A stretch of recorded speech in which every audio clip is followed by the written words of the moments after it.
Welcome to episode 17 of Just a Few More Minutes podcast, where three veterans of the animation video game industry talk about animation video game. I am Jeff Gabor. I am a lead animator at Blue Sky Studios. Alongside me is... Why you gotta do that? Every time it's like, oh, I'm just an animator. I'm Michael. Berardini. I'm the most important of everybody. I'm an employee at Blue Sky Studios, and alongside me is another employee at Blue Sky Studios. Yeah. And then there's me, Pete Paquette. Former employee of Blue Sky Studios. Yeah, exactly. Incestuous. So we have a hope that we may have an uptick of listeners this week. What up, new listeners? Yeah, how about that? Yeah. If you're sticking around from last episode, good job. I don't know what the fuck you were doing. Yeah, last episode was quite the disaster. Yeah. Also our most downloaded, though. Yes. By a lot. Which is weird. Yeah, we quadrupled our listenership last week, so that's cool. So, and why did we quadruple?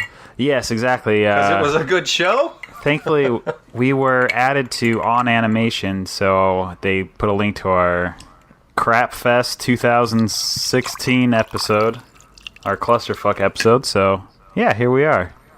Trying to do it proper this time. No phone-ins. We're going to talk animation. We're going to talk some games. Get a little bit back to our normal boring episode, and hopefully people will dig it, or it's not going to be piss boring. off. So how you guys doing? Doing real good. Yep, doing real good. In fact, so good, we have a sponsor this week. Hold up. Okay. I got some banter to get through. Oh, Christ. That's called the tease. It's a tease. Can we get through our sponsor and pay some bills? All right. Okay, Michael. I haven't drank bourbon since the premiere, and I just poured myself... The premiere of what, Michael? Of Ice Age 5. Collision Course, I mean. That is a big part of the news. It is? It is. Yeah. It tanked? Shh. Alright, anyway. This episode brought to you by Pepperidge Farm's Gold Crackers. The snacks kids love and always baked with real cheese. Colors are made with natural ingredients and whole grains. Goldfish are the snacks that smile back, unless you're amongst a very unique and small part of the population that fucks up the theme song. For the last time, it's I love the fishes because they're so delicious. Gone.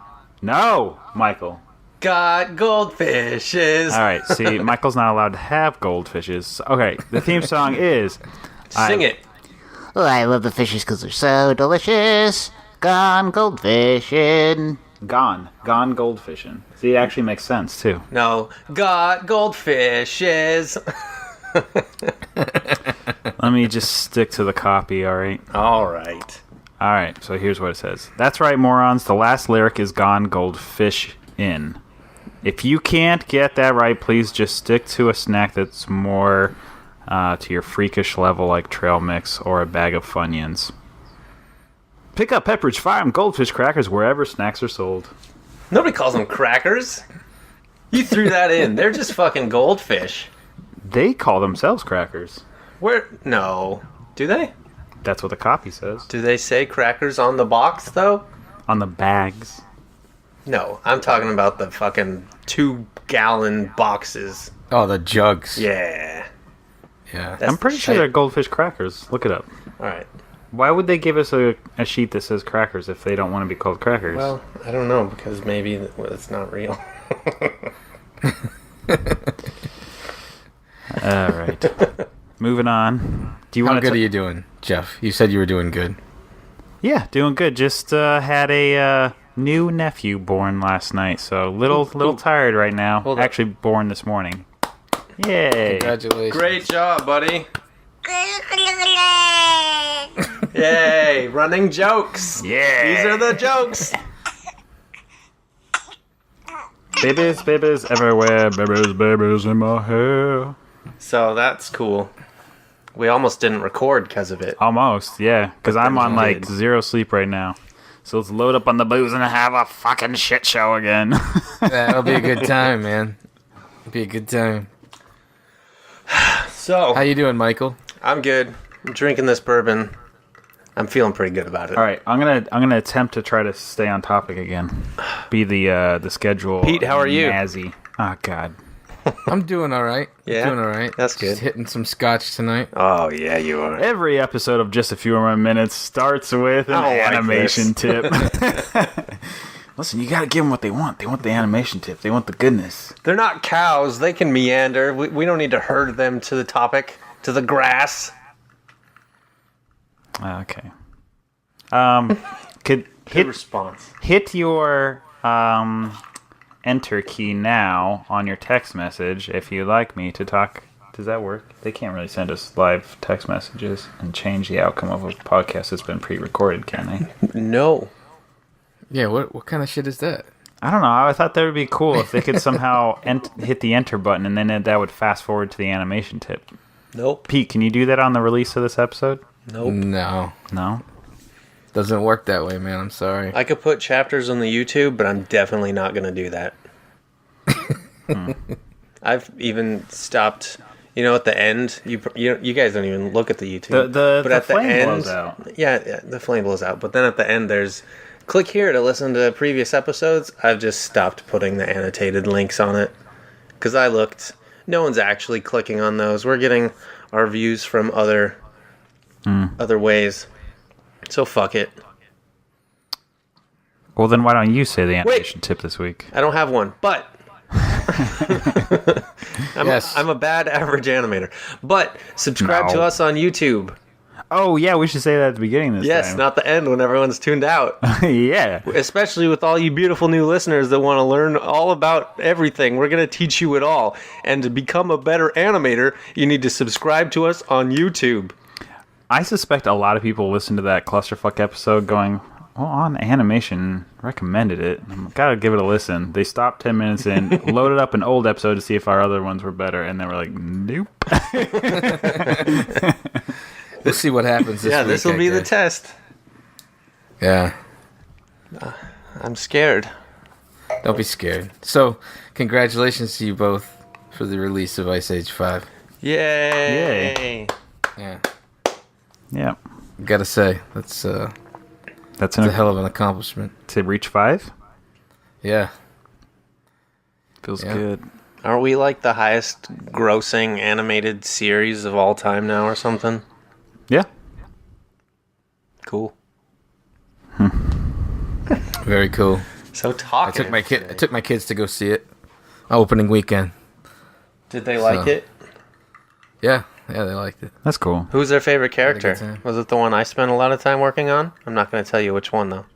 I don't remember what their favorite character was. I remember asking them, but I don't remember what their answer was. Sorry about that. Well, this is a good segue. We can get You back want to get to the No, I animation just- tip? We get it. No, we can go. We'll get to that later. But we had a request, and I thought this was on the agenda tonight. But if not, It is. I'm making a It is. sharp right turn. Yeah. Okay. So like how we got like animation. This is not where I thought we were headed. Or where I was going to talk about our tests. Oh yeah. Okay, that is where I thought we were headed. Oh, good. Okay. So I was going to say, Michael, What? how did you get to Blue Sky? What kind of test did you do to get here? Well, I didn't have like an animation test. Originally, we were going to talk about like because I know Pete and a bunch of people, especially in the games industry, have to do really quick turnaround animation tests to get a job. Basically, I did not have to do that for Blue Sky. I was one of the kids that didn't fucking know anybody, no friends in any high places, and I just cold applied to Blue Sky, and they interviewed me. I think it's safe to say I think you're the only animator we've ever hired that went through that venue. Really? Like successfully. Like maybe we got a few temps in the past, but I just can't think of any that wasn't like somebody recommended somebody from somewhere through mentor. Because you went to Animation Mentor. Yeah, I did. And I didn't have like any Blue Sky mentors or anything like that. So I was extremely lucky.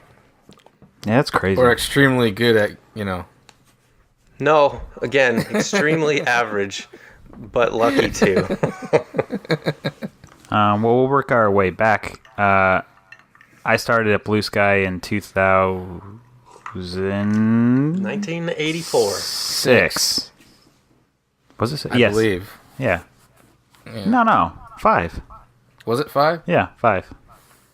Anyways, that point is not important. What is important though is back then they did do animation tests.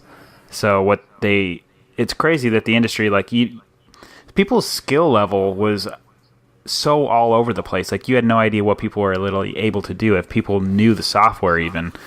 So they would send these tests out. So you'd get a Maya file with a rig, and it basically said, "Don't know how you're going to get Maya. If you don't have it already, hope you got it."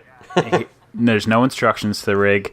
You have 2 weeks from the time of receiving the email.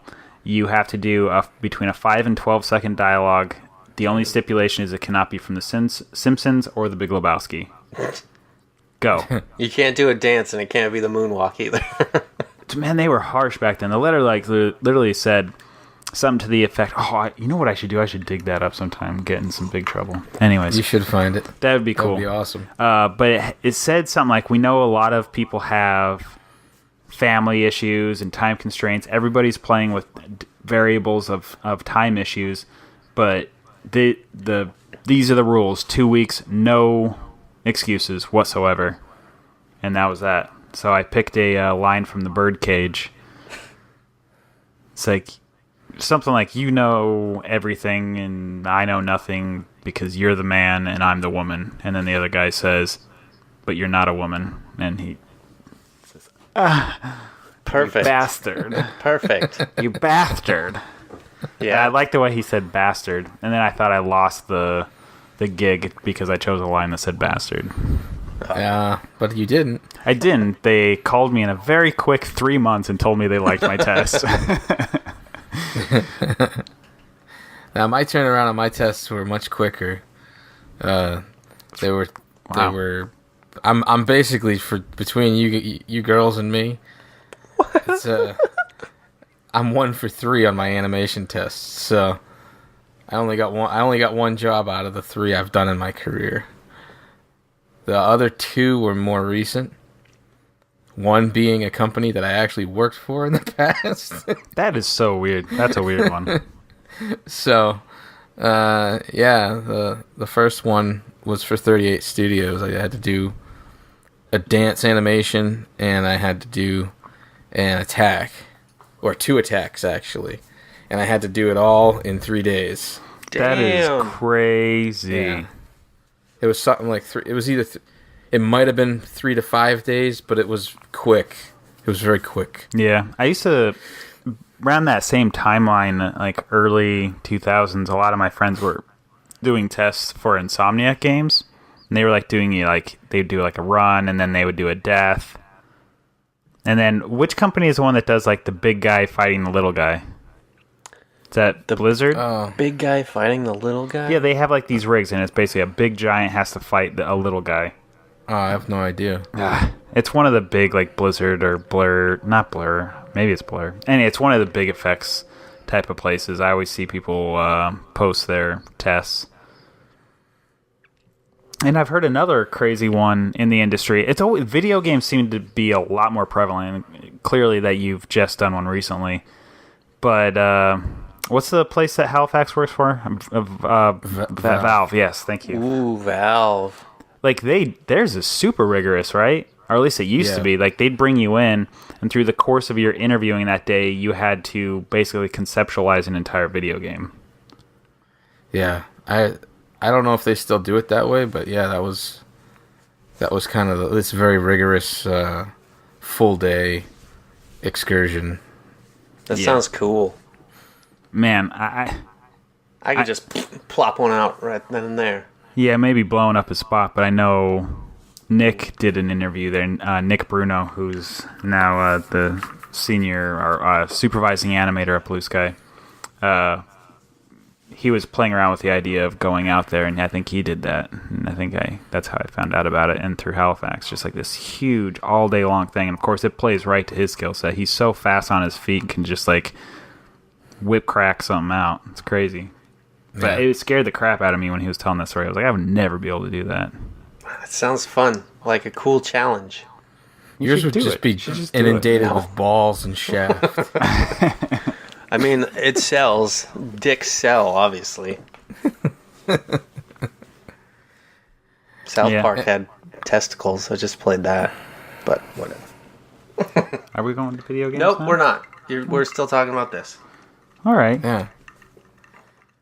Yeah. Anything else you guys want to say about tests? Tits. Well, I was saying I was trying to think exactly why studios have basically don't do it anymore, and I think a lot of it has to do with the state of the industry on how much people are floating back and forth. There's this word of mouth, and so many if you look at Disney and a lot of part Blue Sky, we've switched to being a full-time staff that moves from movie to movie. That now these animators are much more nomadic, where you hire these huge temp crews that are constantly floating back and forth, and that's a way that you can test animators. So their test animation is an entire trial period of a contract. So I feel like that's why the industry. What a shitty lifestyle that is, man.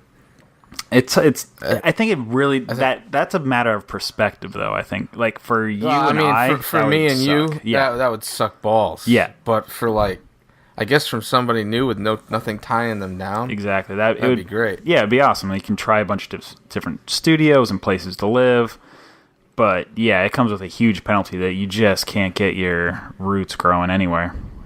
Wow, straight from the fucking bottle. Just watching Pete chug on some whiskey straight out of the bottle. Scotch. Is it scotch?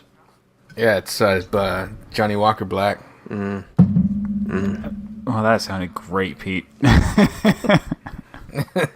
how about this? Going. That's for Nick. You like this, Nick? Is it good? Hey, you know what I got over the past couple weeks? Yeah, let's go. Let's just move on. I got myself a Herman Miller Aeron chair. I don't know what that is. That's what you sit on every day at work. Oh, neat. I got one for my home office. It's fucking sweet. I feel like my chair is giving me terrible back issues. Gee, really? And What's shoulder that like? stuff. Well, yeah, I'm talking to the man whose fucking broken back is just keeping him from... Yeah, his back is like Battleship, all the different L's and R's and shit like that are wrong with it. There's just noodles oozing out of your spine. Man, I'm serious. I'm gonna go in for surgery and get my discs shaved down. Don't you have to wait to see if the cortisone works? Yeah. Yeah, but all right. So here's your animation tip of the young week. animators, pay attention. Stand up desk. Get a fucking standing desk. No, do I it don't now want before that. it's too late. I don't want to. Do it. If you're a male, I'm not. you don't have to worry about it then. What? Women don't get bad backs? No. The slip disc thing is much more likely to happen to guys and girls. So How does it hurt? You my should back. See this fucker walk around. He's like Yeah, I can't do anything. What's the guy in Up? Carl? Carl. You're like Carl. Hot Carl. A young Carl, sure. I'm hot Carl. You're young Carl, sure. Hot. You just fucking all the balloons. Weirdo. Yeah. Welcome, new viewers. This is it. Yeah, we're talking about you're sticking around. Carl from Up. Fucking balloons. So what's your animation tip of the week, Joe? Joe? Jeff. I said Jeff. Swigging that scotch a little too heavy there, check bud. the tape on that. Yeah, you can check it. You'll see. The animation tip of the week is to use animation layers. Cool. Do it. You like me now, viewers. You thought you were getting a good tip. Just start using layers. But they're so daunting, Jeff. Tell me how. Well, animation layers are a good way to test supervisors' notes out and to be able to quickly mute and unmute to show them the before and after of each change. Not to mention, it's a free gimbal mover, such as you want to add in head nods? Well, simply just add a head nod onto a layer. If you want to tone it down, you can play with a single node called the weight of that layer. Interactive, fun, layers. They're the best. Man, you're really selling this animation thing. Man, today. it sounds like they're the sponsor this week, man. Animation Layers brought to you by Autodesk. Animation Layers brought to you by a very tired and old crotchety man. Fucking bring up the energy levels. Woo! Ha! You go, get back. Yeah. So Do you want me to actually move use on to some animation news? layers? Like a lot? Yeah, I do. Quite a bit. Alright. The reason why I brought it up today is because we actually have interns at work right now, and they're splining a shot. They're both splining shots. And actually using the animation layers was really... I think it's a good way. Like, one of our lead animators was giving a note about the TY. Like, it feels like the TY is too soft on the body, like the up and down of the walk. Mm-hmm. Like, so I was like, you know what you should do? Have you ever used animation layers? Okay, the answer was no. So Teaching moment. So I said, well, why don't you just amplify, like put some extra TY, some up and down, and you can really exaggerate the curve. And you can see, like, instantly in your scene, especially, like, the character they're using runs real-time in Maya. So we can watch it, the feedback of the TY instantaneously, and then there's a weight toggle like on the layers. If you haven't seen that, you really should start using it. I think it's getting to be actually an old part of Maya now. It's been there for quite a few years. Not that new. But you can do this slider to play with the weight, and it'll like put it at 50% or 25%, and you can find the exact right feeling for your TY just using animation layers. And really intricate head nods, sometimes they can feel a little bit too jerky. They're super sensitive. So putting those on layers too is an easy way to make sure you can just put your Y, like you're nodding no, or you're nodding yes, your X on different layers, and then you can just play with the weighting of that and amplify it, and just nice, clean curves, keeping everything really easy to manipulate, and you don't change your underlying blocking poses whatsoever. So everything stays nice and clean, and it's really, really helpful. That's cool. Pretty much all day today, I just spent all day frame by framing stuff to make it better. Instead, I could have done the head shit on the layers. Could have. But it's So complicated. I have a question, because layers kind of I use it very sparingly, and I use it that way because I get very confused sometimes. Do you have any notes or tips on how to deal with that confusion? Yeah, so there's a lot of different actually properties and preferences you can set. So one of the key things I do is I make sure I name all my layers to exactly what they are. Just double click it. It helps a lot. Just say, this is head nod. This is translate body Y. And then make sure that one of your views, you can display your animation ticks on your timeline just to the animation layer that you're selected on. So that way you don't see like 10 different keys from 10 different layers, and you don't know which key is from what layer. It all looks very confusing, so you can just set it to the layer that you're actually on.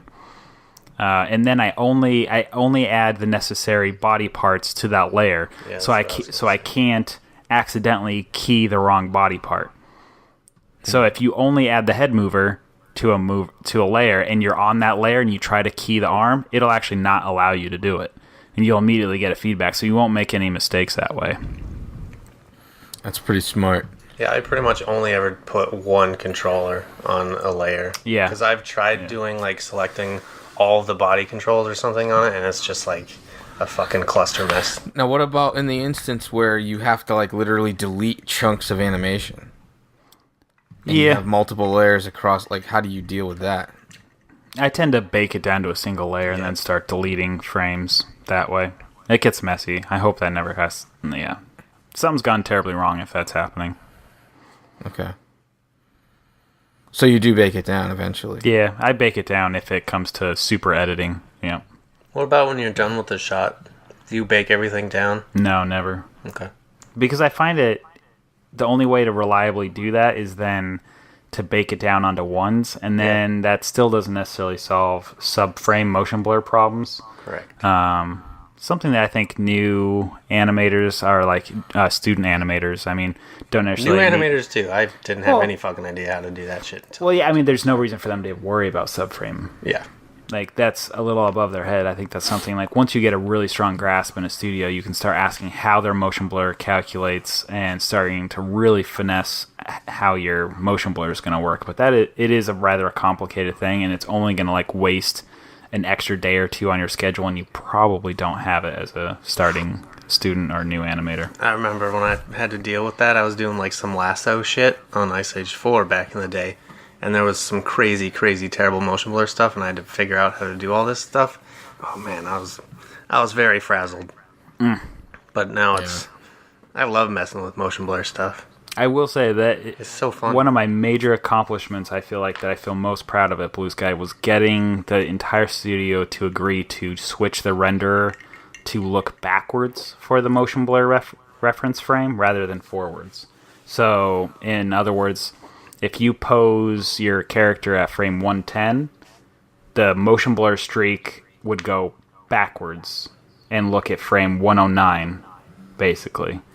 So it would, like, if Superman's running, his trail would streak behind him, not in front of him. Which seems intuitive, but I think, at least how it was a few years ago, Blue Sky was the only studio looking backwards. A lot of visual effects companies still look forwards. Weird, right? Does it look? Basically, it's about shutter time, right? So motion blur is made up of, then we're getting really technical now. You like this, newbie?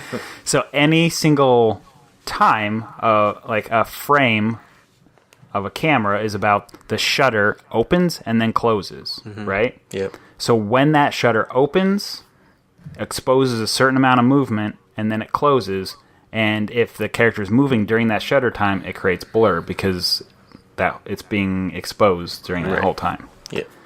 Well, it's a technical thing where a lot of studios' renders think that frame 110, the animators are posing it, and that's telling the shutter to open on that frame. So then that's where it starts the motion blur. And then it closes, the shutter would close like 0.4 frames later. Right. But I convinced the studio to say no animator in their right mind thinks like that. They always think that's the very end of the exposure. This has all been very fascinating. God damn it. I fucking love motion blur, but nobody... I've got to find a way to explain it, because this is right about the time where everybody's eyes gloss over and just go, yeah, I assume that's right. Well, I like motion blur because I can add in extra shit. Yeah, you can, yeah. Extra shit. Yeah, so look out in all my shots for extra shit, everybody. Goodbye. I just remember fucking with motion blur to like the 10th of a frame on that one shot where Scrat is like spinning around and his eyeballs are freaking out. And Oh, that is one of the best Pete, shots. actually, dude, I was just thinking about my Blue Sky interview while I was pooping today. And I had mentioned in my interview that I really liked that shot in the Scrat short and in the movie, but it was the short at the time of Scrat spinning around and having all the multiple eyeballs. And I was like, you don't see that at a lot of other places, and that's why I like Blue Sky. And that was you. They told me that was you. yeah, huh? Cool. Thanks. I'm flattered. That was a great shot. A young random really kid liked your shot, Pete, and it was me. Well, it was an absolutely daunting exercise in patience. There was a lot to that shot. Yeah. Yeah. But I'll add to this compliment, Pete, that shot of the eyes inspired the teaser trailer for Peanuts with the zoetrope of Snoopy dancing around Charlie Brown. Really? Yeah, because basically his eyes were strobing, yours, Scrat's, his eyes were rotating around and strobing, and when you watched it all in motion, it was basically a zoetrope image of the character's eyes getting bigger and blinking and all that. So I was like, oh, well, that's how to do it. So I'll copy that and apply it to Snoopy dancing. That's awesome. Yeah. I'm touched. Right in the loins. You're a beautiful man, but like on the inside.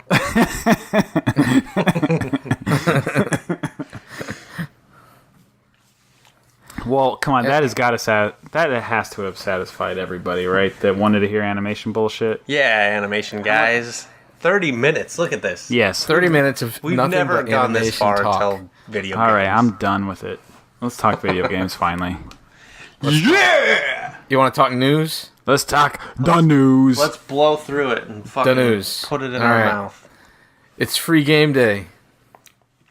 Free game day for PS Plus and Xbox Gold members. Oh, that's a nice dresser, Jeff. Type He- in the royalty. Okay, sorry. Keep going. Go, Pete.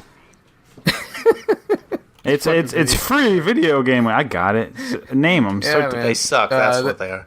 So, yeah, PS4 is Rebel Galaxy, Tricky Towers, and Ultratron.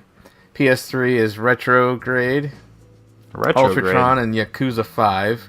And the Vita is Patapon 3 and Ultratron. Xbox One, Warriors Orochi. Warriors Orochi 3 Orokosaki. Ultimate, Racist. Spelunky, and then Tumblestone. Xbox 360 is Spelunky. Tumblestone gets swapped out Spelunky? for the Xbox One on August 16th Okay. for WWE 2016 and Beyond Good and Evil HD. Well, This cool. is becoming my favorite part of the show where you mispronounce every single game. I fucking love it. Spelunky and Kid Icarus. I love Spelunky. It's Spelunky. Whatever, man. Whatever, man. Do you go spelunking? Spelunky. No, we can continue this fun. Pete, my family often goes spelunking. Do you know what they do? They go through caves. No, you fuck. Ah, I thought we were gonna get them. we were We're gonna gonna get him get you. good, but we didn't. We'll get You're you. still a beautiful man. We'll get you next week, Pete.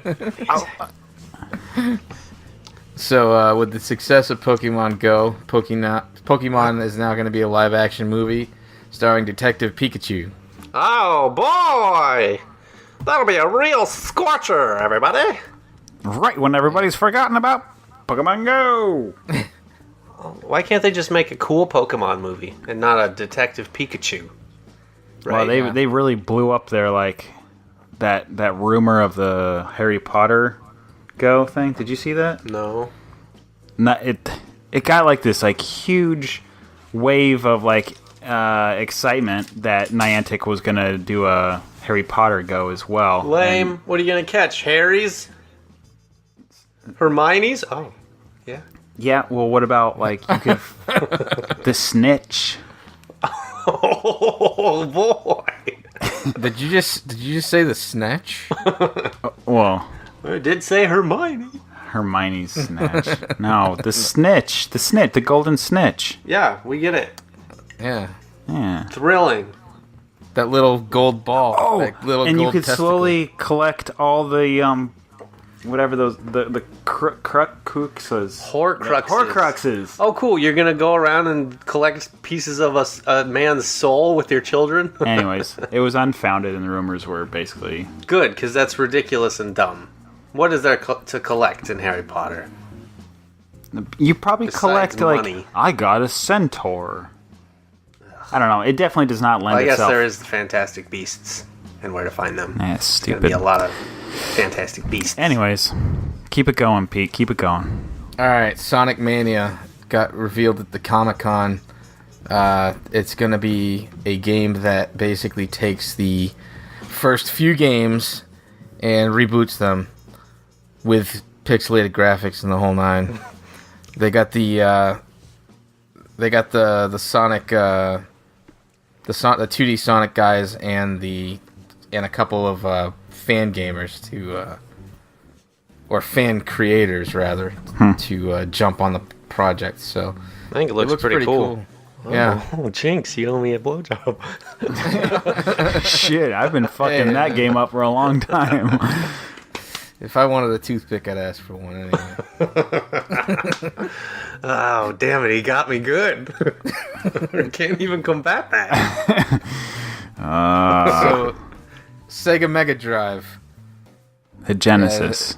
Yeah, the Genesis is gonna actually come out with a. Well, it's already been out. Here's the thing, the news came out saying, "Oh, there's another system coming out with a Sega Genesis. It plays cartridges and it has 80 games preloaded. Take that, Mini NES." Well, here's the problem with it. It's a Genesis. Well, one, there's no HDMI out. Two, it's been around for a long time. It's the same exact piece of shit plug and play thing that's been out for a long time. Three, the games on if you play a cartridge game, if you put a cartridge in it and try and play it, apparently it's super sluggish and the audio's jacked. Four, half the games aren't even Sega Genesis games or Masters or Mega Drive games. Sudoku. That'd be weird. No, it's all a bunch of shovelware shit. Yeah, Sudoku is on it. Oh, it really is? Yeah, that was oh, on the God. article. So stay the fuck away from this. You got it, Pete. So a thing to look out for, actually, that does actually go in to challenge the Mini NES is something called the Retro Bit Generations. It holds 100 games on it, and it is HDMI ready. It has games like Ghosts and Goblins, Gunsmoke, Kid Nicky, The Radical Ninja, Kung Fu, Captain Commando, Kickle Cubicle, Rival Turf, Super R-Type, Super Bases, Loaded Series, Knights of the Round, Brawl Brothers, Ring King, and many, many more. So, if you're looking for an alternative with more games, that might be a good place to check it out. I will not. But Is one of your news stories what you posted on the Twitter thing about that handcrafted Mini NES?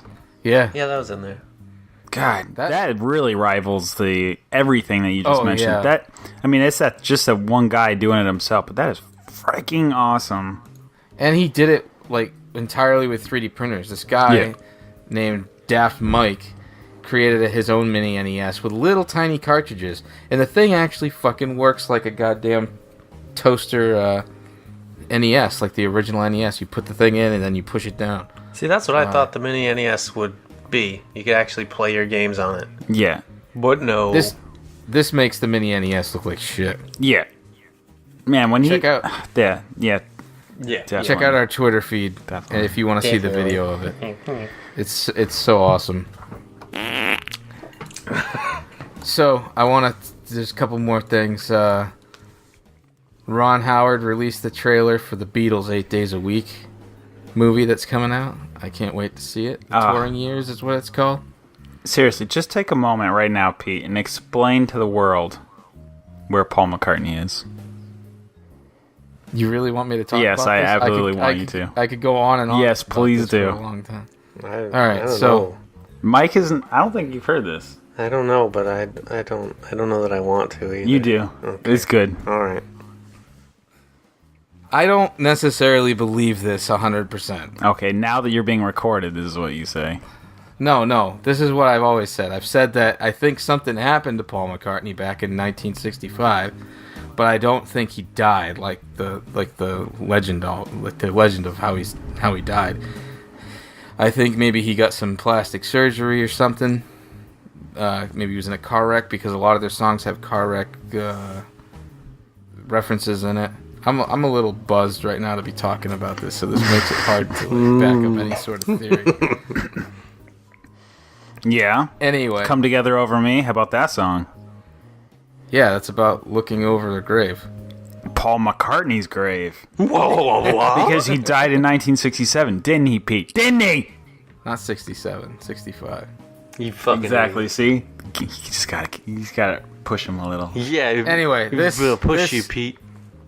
This movie, Ron Howard's movie, is about the touring years. It doesn't talk about the years after. And part of the theory of why Paul McCartney died is because, or why they stopped touring in the first place, was because Paul McCartney actually died, and he was replaced with a double. So, Wait, this is in the movie? no. This is just Pete going out. This is the best. Dude, I'm telling you, I'm not gonna go on and on about it. Well, I can see in your eyes that you sort of want to. You just can't listen. Yeah, maybe we should ask you to go ahead and put together a whole essay and deliver it next episode. I will. I'm not planned. I'm not prepared. There's a lot of. There's a too lot of- much evidence. There's not even evidence. Even if it was a hoax, it's to the point to where it's either a hoax or it's true, right? It's not something that's just a coincidence. Do you understand what I'm saying? Yeah, it's either an elaborate ruse by the Beatles, planned to fuck with people, Or it's true. or he's actually dead. But it's not something that they just said like, "Oh, that we just did that." There's too much there's too many things that are just way too hit on the nose. Or how about the fact that Paul McCartney is left-handed, and there's been all those images shortly after he was supposedly Of the dead, right-handed him guitar. playing right-handed. Oh my god. It's because that's a faker. Isn't it, Pete? Isn't it? You're poking at a lion now. All right, next news story. Yeah. So, Ghost of a Tale. I don't know if you guys know about this game, but it looks fucking awesome. It's a RPG based on a little mouse created by Lionel Galat, who is a former DreamWorks animation supervisor on movies like Road to El Dorado and Prince of Egypt and all that kind of shit. And Shit. You just summarized his career as shit. Wow, Pete. wow, way to put words in my mouth. I think that the tape will show that came right out of your mouth. I'm checking the tape for a lot of stuff this week. Anyway, so Ghost How of much the have you had to drink? Not enough. Clearly. I'm scared, man. I don't want to get sick again. Listen, I put 4 shots into this martini. Fucking A. It is hitting you. It's like a light switch, isn't it? Viewers, check the tape. So Ghost Man, of that a was a Tale is a tangent. stealth action RPG starring Tilo the mousy bard in a world populated by animals. Bard. Hey, I remember seeing this game at E3 at Microsoft's press conference Pretty good. a long time ago, and I was like, damn, that looks good. And then I saw it again, and it's like, damn, it still looks good. Just fucking release the What's game. the already. actual definition of bard? A minstrel, I think. Like someone who plays music. I don't get how that relates to a woman's cycle, but What? check the tape. Jesus Christ. Anyway, if Mike, to answer your question, Yeah. it's available on Steam Early Access right now. They want it It'll on be available console. on- It'll be available on the console and Xbox One later this year. All right. I'll And speaking allow it. about games coming out on consoles, Yeah, son. Inside is moving to PS4. OMG. Xbox, you done fucked up. Yeah. But they still have Ori and the Blind Forest. They do have that. That's and it. technically, Inside has not been officially announced, right? For PS4. Pete. Yeah, apparently it's based off of It's trophies. Or the trophies that got leaked or something like that. there's a website called PSN Trophies where all the new trophies are posted. And there they are. Yeah. So that's cool. We already played it. We're going to talk about it maybe extensively later. But super spoilery, so be warned. Go finish the game before you finish the podcast. Right, guys? Yes, it's very spoilery. Yeah. Yeah.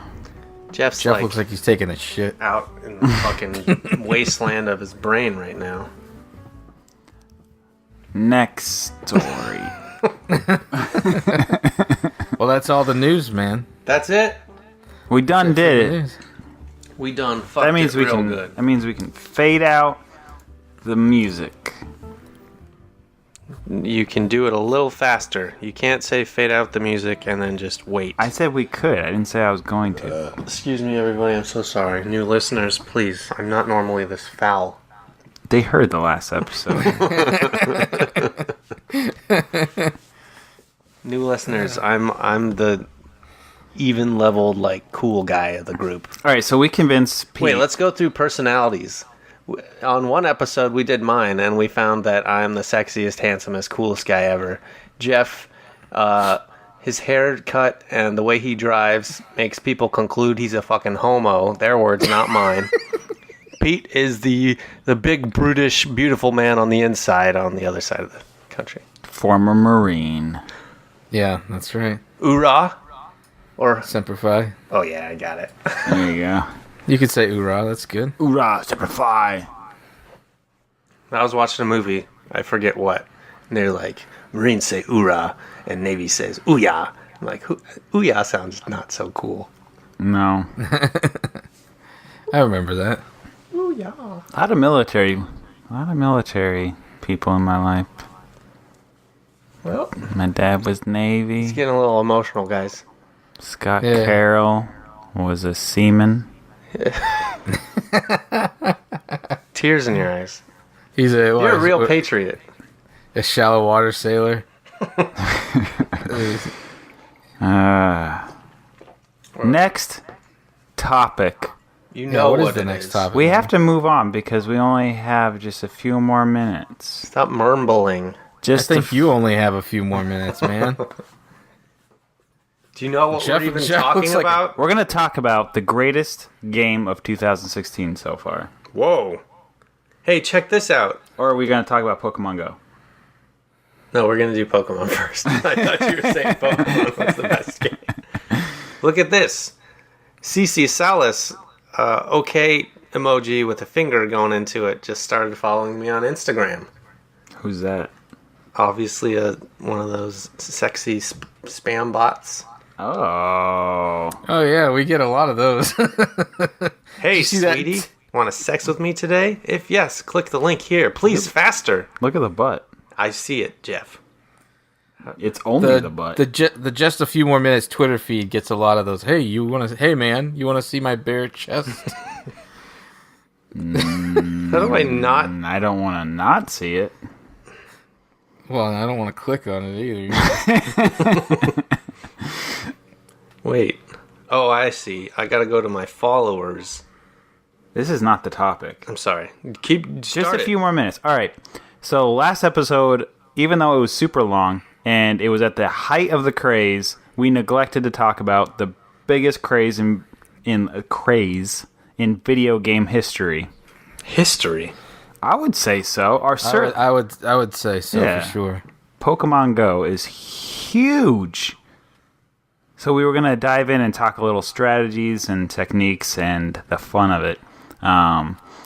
So people at work lately were actually saying that they feel like their interest is waning a bit, but I'm still really finding it a lot of fun. And I have no prior history or knowledge really or experience with Pokemon. Like I feel like it just happened right outside of my age range.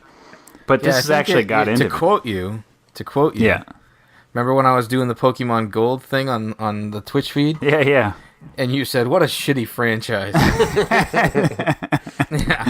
Now this fucker's obsessed.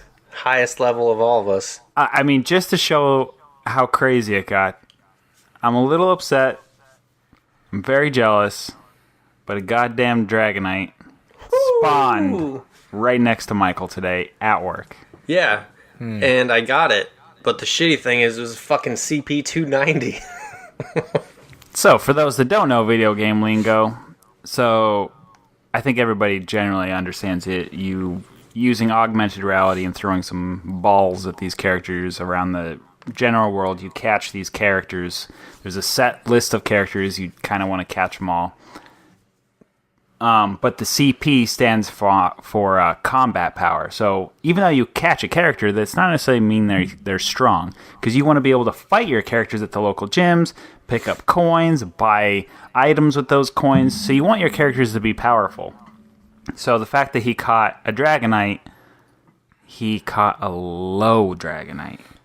A crappy one. I can't even power them up because Dragonites are so rare. I can't catch more to then boil them down to candy. Yes, so And that's a feed cool them part to of the the dragon. game. It gets very, very interesting when you have to train your characters and to like power them up. And the way you do that is you have to catch multiple of the same ones. So you catch a whole bunch of everybody kind of knows Pikachu, right? No, so don't use Pikachu Why as an not? example. Use Pidgey, because that's a real example.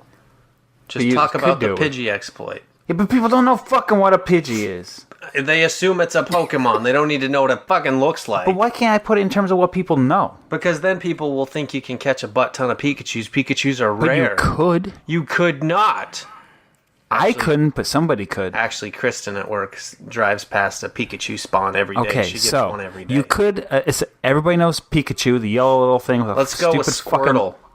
Nobody knows Squirtle. That's the blue guy. All right, everybody in the world knows one character from that franchise. Ash Ketchum. Nobody Misty. knows it. Nobody knows that. Brock. Nobody knows that. Brock. Nobody knows it. Brock Lesnar? No.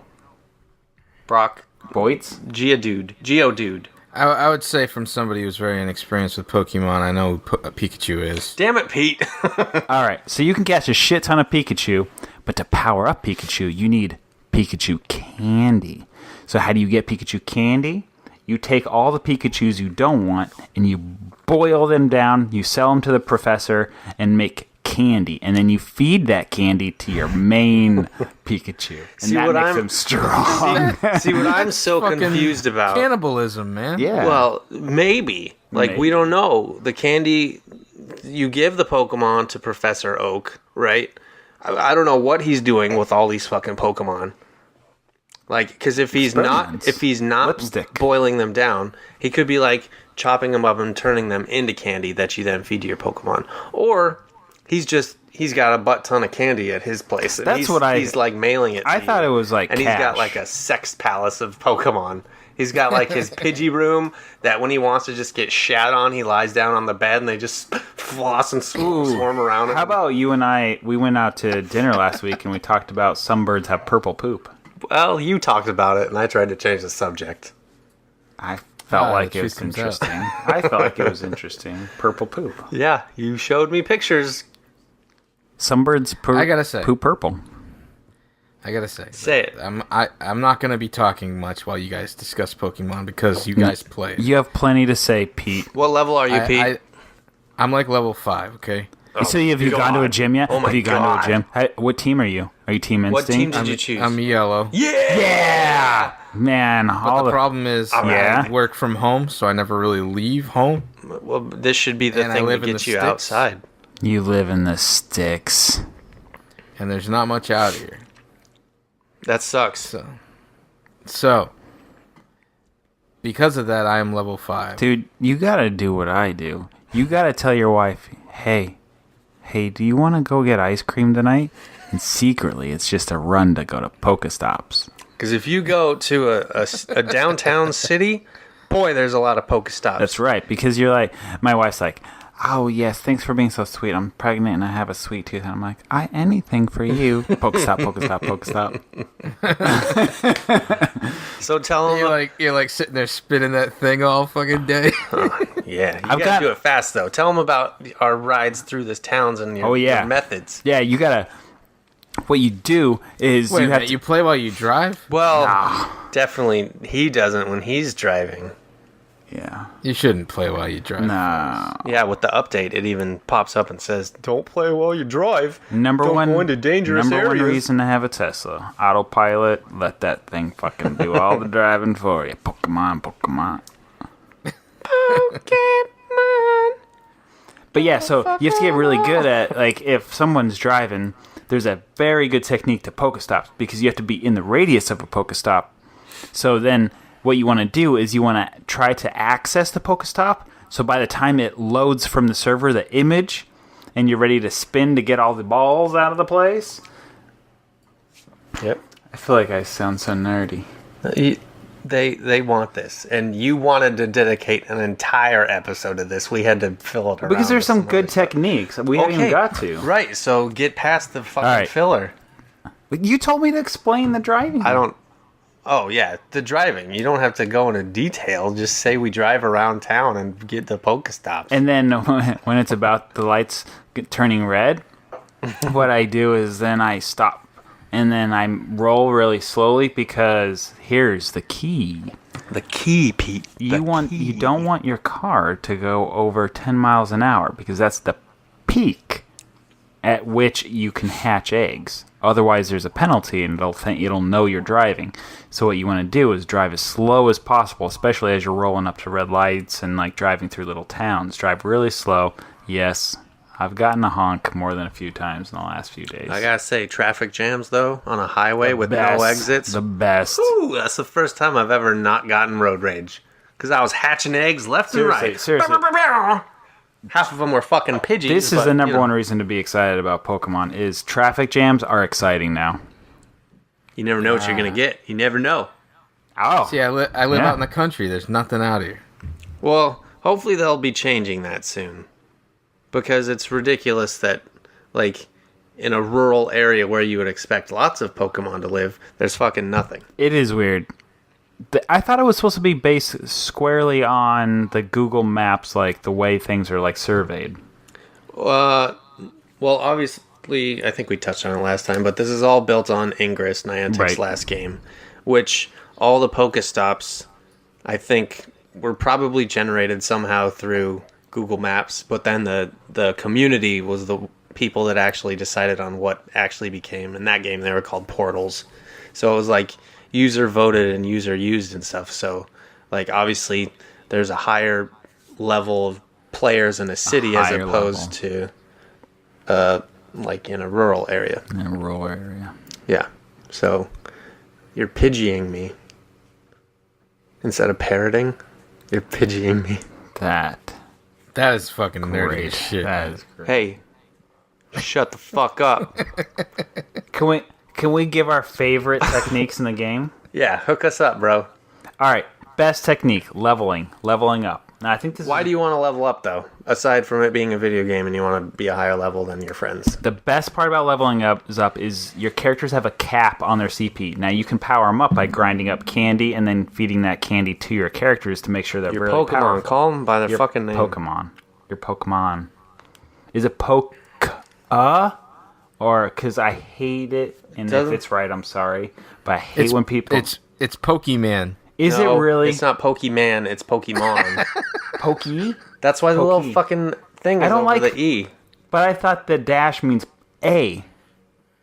I thought that's what that meant. A. Pokemon? Pokemon. I don't know. I won't lie, this has reignited some Pokemon love in me, and I started watching the show And a what little do they bit. say? They go back and forth. That's dumb. Can you look it Although, up? but in the song, it's like Pokemon. Poke. Catch 'em Well, the song. all. I feel like go back to the root and have some Japanese person say it. That's. Well, no, but we're in America where we have Porygon. Oh, that's the best. All right, before we get into techniques, the most racist character in the entire game is you pointed out. I'm going to give you all the credit because I think that was I'm actually amazing. pretty proud of myself because I figured this out all So by there's a myself. character that's made up of all polygons. Here, show Pete it. Well, let me find him. It's in alphabetical order. No, not in the way I had it. So, can you see this, Pete? Look up, Pete. Pete, hello? That's Jigglypuff. Hold up. That's Jigglypuff. Dude, Yeah. don't act like you've never... Oh, What? My daughter loves Jigglypuff. That's how I know. Yeah, that's cute. So there's this guy, right? So he's Yeah. like, Looks like a- hi, looks like a ha. PS1 duck. Yeah, I'm a stupid made up. little... Yeah, it's a polygon duck. little duck made up of all polygons. And his name is pretty much Polygon, but in a racist accent where the L's are replaced with an R. I'm Porygon! Oh, Porygon. Porygon shit. Pokemon good! Oh, we're the worst. You didn't. They did it. That's how it's spelled. Yes, it's Porygon. Porygon. Oh, Porygon. Fa-ra-ra-ra-ra. Stop it. And then there's the other one, which is like actually documented and stuff. Jinx. She's the ugliest fucking Pokemon ever. She looks like a hooker. Here you go, Pete. Can you see her? That's racist. Oh, God, you spit all over me. Oh, Jesus Christ. That was like olive, like part of your olive got on me, too. The idea of that being racist is really funny to me. How is that That's racist? the like 4 hookers listening to her like, no, god damn it, what? So anyway, I see. Jinx, you see here, Yeah. Look it up. Look it up. She has really thick, stereotypical lips, and her skin is currently purple. Originally, her skin was black, like Oh, really? dark black, and people called it out, and Nintendo changed it of their own volition because they was gonna get fucked by that. You can't have a Pokemon with black face. Yeah. Jeff is cracking himself up over there. Just don't fucking spit on me again. Jinx. Sit up and talk about whatever else you wanted to talk about. Yeah, man, this was your show, man. My ass You wanted to hurts talk so about the fucking Pokemon, bad. man. So, all right. Oh, I pre-ordered Pokemon Sun and Moon. What is that? It's on the DS, 3DS. 3DS. See, here's my thing. I'm hoping whenever they announce the NX, whenever it comes out, they'll finally just make a full-fledged, like, big RPG Pokemon game. That's not on some fucking handheld. Yeah, I don't know why they haven't done that yet.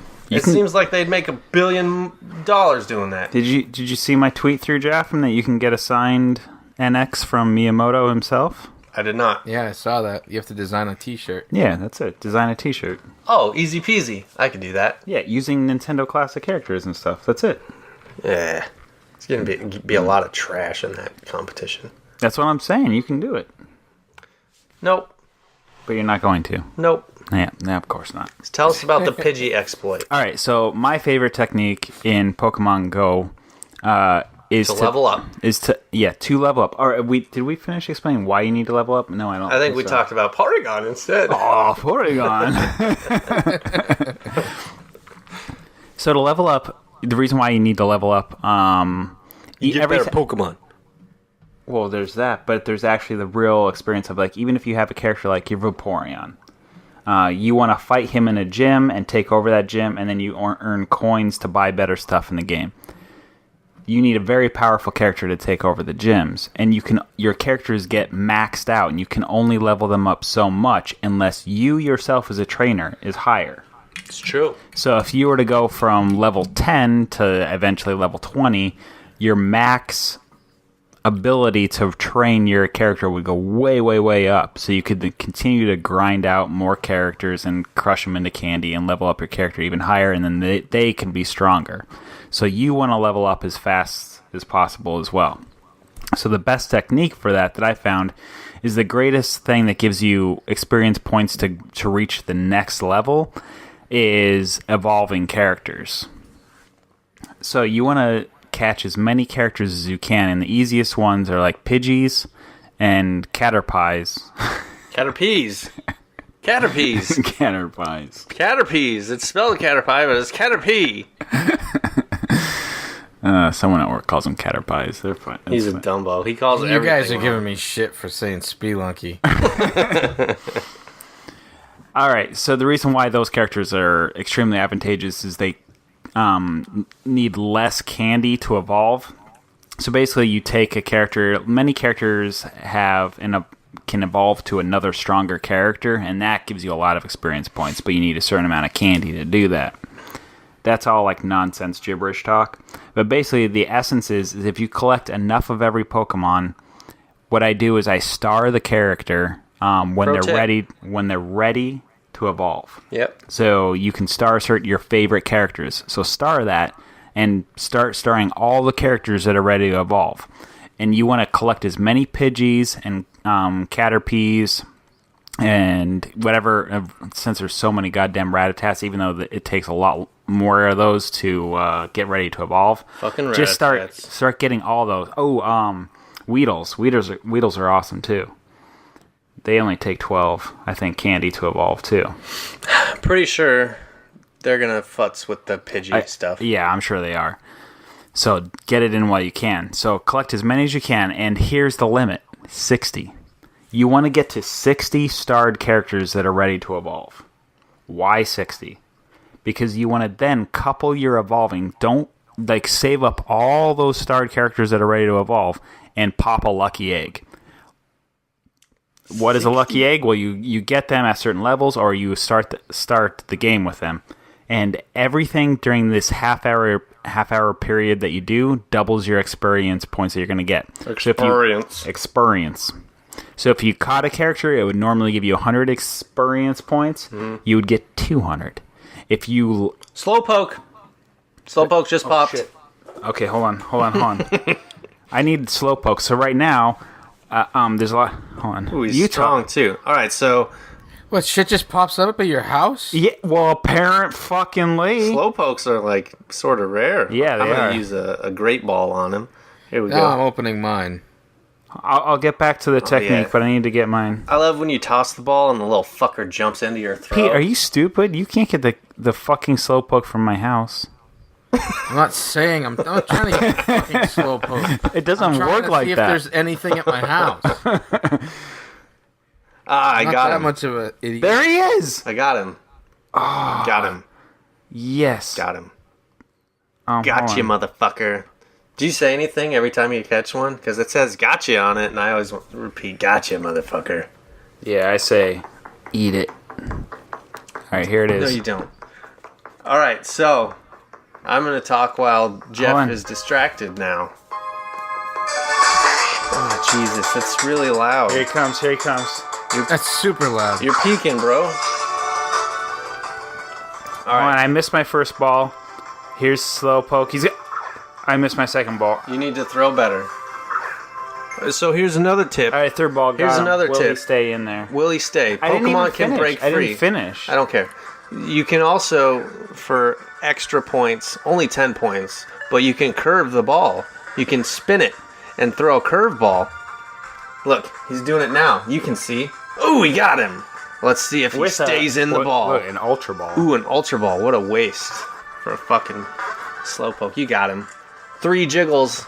I gotta say, I really like how the game has animation for all the characters, obviously, but you can, like, tap on them and they do little actions, and then you can also spin around the cycles to see what... Good. Okay, back. Ooh, what the fuck character is that? What?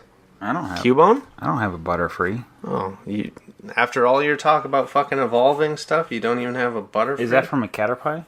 I don't really remember. Yes, it is. Caterpie. All right, let me get back to it. 60. You want to get 60 characters ready to evolve. Then pop that freaking lucky egg. Why? Because of the experience points I just told you that doubled. So the best thing you can get experience points wise is evolving a character. You get a ton of experience points for it. Why now, 60, though? All right, I'm getting to it. Jesus. So you have a half hour. A half hour for that lucky egg. Correct.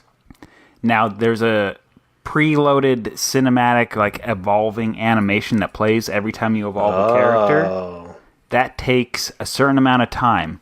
You have exactly the time to evolve 60 characters in a half hour. So to make the most out of a half hour period, you want to save up 60 exactly evolving characters, and you'll make the most experience points out of each one of your lucky eggs. How many have you done this? Have you done 60 characters? I think I've only gone up to 40, and that was very easy to do. I'm at 35 right now, so I'm going to go to the full 60. How many on my next levels lucky did you egg. pop up? Well, that's the thing. I know. I know. It Generally, changes. like, what level were you and what did you get to? I think the last time I went from 12 to 15 or something. You should go up about 60 to 70,000 experience points in a half hour. Man, I thought I was, like, crazy because I have, like, 30-ish waiting, but I'm not even halfway. Well, I guess I'm halfway, but... Man, Yeah, save up. Save up to the full 60. I got a butt ton of Eevees. Yeah, those are good for crushing up the candy. I know. What's your highest CP, Michael? My highest CP, now that I just closed the app, is not very high because I'm not high level. What level are you? I'm 21. Fucking I'm 16. Yeah. So my highest is a Vaporeon at 838. Fuck you, man. Oh, You're a turd. my highest character is a Vaporeon, but it's 1,750. So. Yeah, cool. Good for you. You don't have a fucking life. I'm so glad I'm on the outside of this right now. This is such a good conversation. God. I'm just eating popcorn and shit. It doesn't look... I don't think you are. Oh, shit. What happened to the scotch? Listen, I drank it. liquor before beer never been... queer. No, he's been... Liquor He was in the before Marines. beer, never fear. No, Beer before liquor, never sicker. true. Actually, that's what I did at the rap party. You did beer first? I had like 3-4 beers and then a bunch of very, very heavy pours. I don't like that. I don't like that rule because I feel like I usually want to start light with a beer and then move to the liquor. Like, who goes besides Who you ends right the now? night with beer? Yeah. Your nightcap. I would like a Corona. What the fuck? You guys should talk about the rap party and how it was. Okay, the rap party. Man, this industry Because and think about it, freaking people, awesome. a lot of people that maybe listen to us don't really know, have never really experienced a rap party. It's so. actually quite fun. It is fun. Look forward to it when yeah. you get to it. So, I've only had rap parties at Blue Sky, but it actually is a ton of fun. We always go down to New York City, and it's a different venue for every movie. And we all get together and watch a movie together. Usually the directors and the producers give a little spiel about, talking about their experience and their outlook on the film and how, usually, giving some sort of congratulations to the crew and acknowledgement for their hard work. And then we party all night. Like, open bar, people get sloshed, people dance all night, and you get to talk with a lot of people that, sometimes you lose touch with different departments, and you're all intermingling and getting to reconnect with them. I don't know. I really do look forward to it a lot, and it's also a good time to meet up with a lot of old former employees tend to make it out in some fashion, and so you're meeting up with them and talking with them. Yep. You You also talk to like way higher ups in the studio and beyond than you normally would, and you're pretty wasted, and the next day you're like, fuck, what did I say? Oh, that definitely happened with Michael. So we were talking to one of the VPs. Oh man. She doesn't listen to this podcast anymore. I can talk about this stuff. No? Okay. Just say a person of high value. Okay, a person of high value I was talking to. And Michael came up and we introduced him a little bit, and I was trying to, I could clearly tell he was a little sloshed, which was really great. So then I was like, well, Michael here, he's so good. He was like the lead animator on Woodstock. And you should see his illustrations. I love his illustrations. And at that point, he decided to slap each hand of his onto my cheeks and then say, I love your work, man. I also remember saying when you said that I was the lead on Woodstock, I was like, yeah, and we all know Woodstock's way better than fucking Snoopy.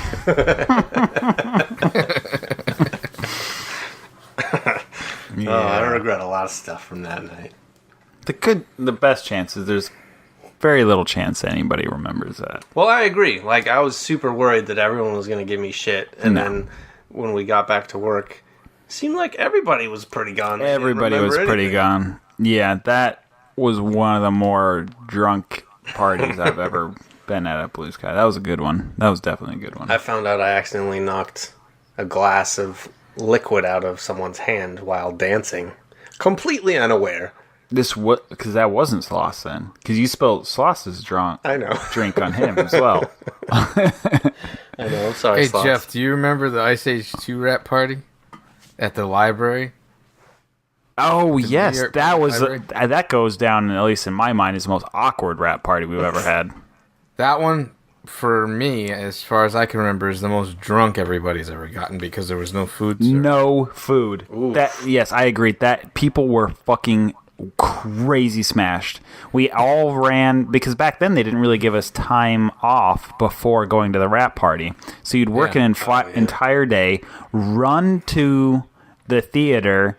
Like, there was no time. You got dressed and you ran and got, all nice and gussied up for New York City, and kind of expected that there would be food at the after party. Well, no food came that night. None. Yeah. I tried to, like, sneak and, like, station myself near the kitchen where they would, like, bring out the hors d'oeuvres, so I would get, like, a couple, like, crackers here and there. But there was nothing. But it was freaking awesome to, like, have the rap party at the same place, like, where the little lions are for the intro of Ghostbusters. Yeah. That was cool. Yeah. Like, that library on the intro of Ghostbusters. Speaking of, I wanted to say, you were very nice saying you went and saw our movie, but in case people didn't listen last week or catch on to what Nick was talking about, you're in the credits of the new Ghostbusters movie. Yeah. Yeah, I am. Yeah, it's freaking awesome, man. Thanks. We kept meaning to go see it, like, at the tiny theater by us, and then because they only play movies on the weekdays at like 6:40. We get off work at 6, and it's like it's impossible to get back in time unless you leave early. Yep. So we'll get to it. Skills to pay the bills. FYI, guys, goldfish are officially called baked snack crackers.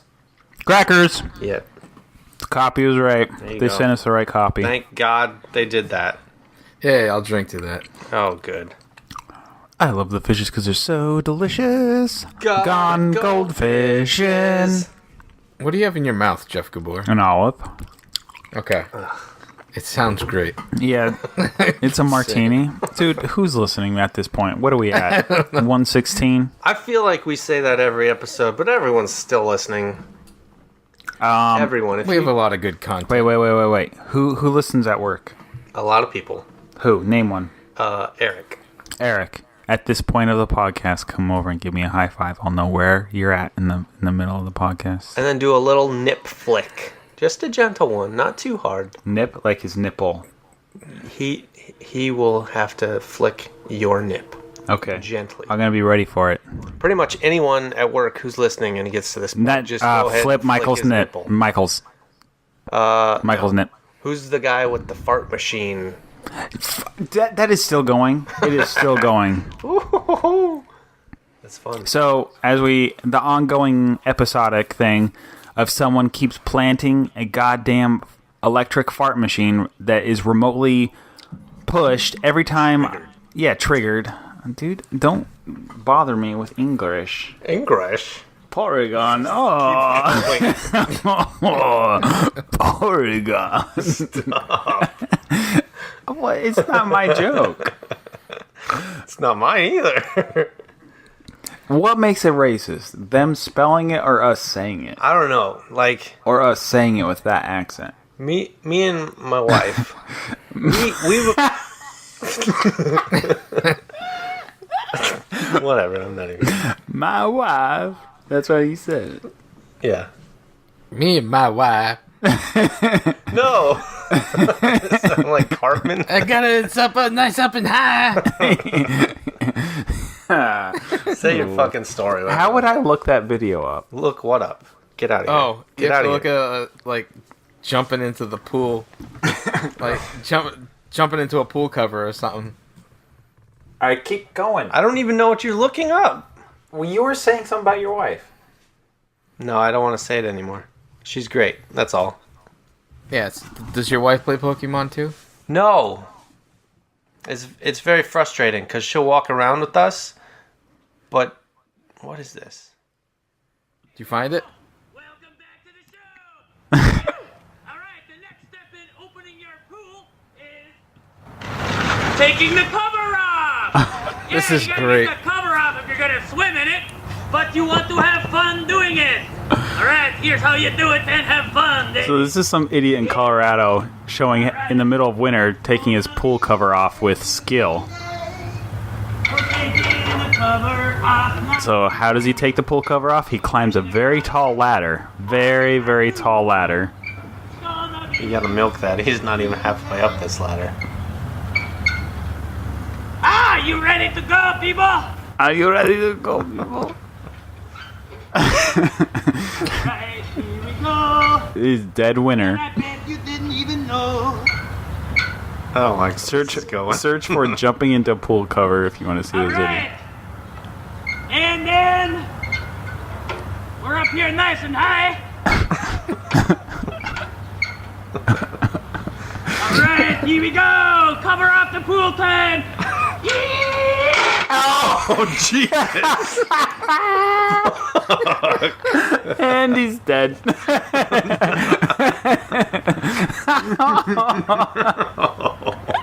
I'm up. Nah. Awful. Did he really die? He never came out of the water. No, he didn't die. He broke his neighbor. back. His neighbor came over and like rescued him like 20 minutes later or some shit. Why? Oh man. You guys sound like that when you get drunk. Just saying. All right, here we go. Cover off the pool time.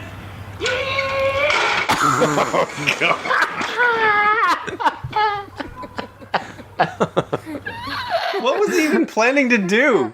Wouldn't he just jump into the water and like drown because he gets like stuck in the fucking... All right, yeah. There's no good way to take a pool cover off by jumping into the pool and basically being completely. Unbreakable?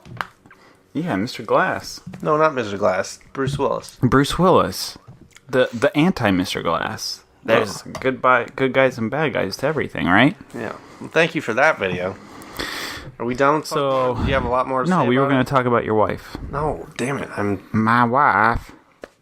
You talk about my wife. No, I'm done. He sobered up. He didn't drink enough to talk about that story. Oh man, come on, man. Me and Jeff are all We were going to give our best tips.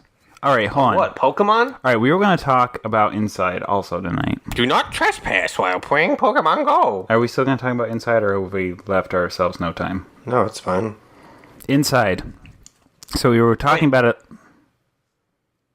If you haven't played, we're going to do super spoilers. Just fucking turn off the podcast. Yeah, come back to this, revisit this podcast. But before you turn off, just to say, really, this is one of the best games in the last 15 years. I think all of us would agree. This is definitely one of those must-plays. For $20, unreal amount of storytelling and gameplay. Please go to the Xbox and hopefully soon PlayStation 4 to download this game and then come revisit our touch base of it.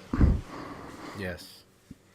So, Pete, you finally caught up with us, played Inside. What'd you think? Yeah. I loved it. I thought it was like really amazing how well they married narrative through gameplay. Like Yeah. like that beginning when you're coming out and there's like flashlights on you and they shoot at you and shit. It's so fucking crazy.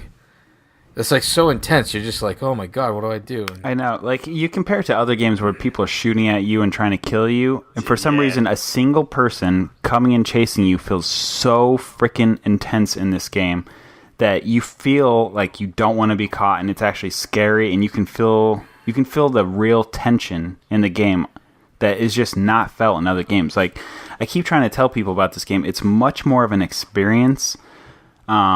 Like I was describing to someone about the fact that it's sad when people say, like, I don't watch movies or I don't listen to music or I don't read books. Like, Who are these people? Why do you hang out with them? No, I'm saying, well, I'm not saying those people, but there's people that don't, and you feel sad for them because they're missing out on a human experience. So, but there are people, there's people out there that are like, yeah, I don't play video games. Yeah. Certainly there's a large population of my family that does not play video games and looks at me like I'm a little weird that I am a mid-30s person playing video games. But to me, I look at them equally as like sad because you're missing out on an experience. Yep. And Inside is a true experience where you get to feel something, and I feel like it's genuinely trying to make me feel a certain way, just like a book or a movie would, and you feel like you understand something or you feel like you're part of something. And that's why I feel like Inside is one of my most favorite games I've ever played. I think it is interesting to like note that it is a video game because, like Pete was saying, it's like interactive storytelling. And that blog post by the Frictional Games guys I was talking about last time, which I hope you fuckers read. I did. Good. But it like, this is a story that is not reliant at all upon, you know, dialogue or how the camera works or anything. It's all about how you interact. How you interact with everything around you and like the moments that you create yourself in the game that create the story. Right. There's Not to nothing. mention the context. There's very little in the game that feels outside the realm of telling you the story.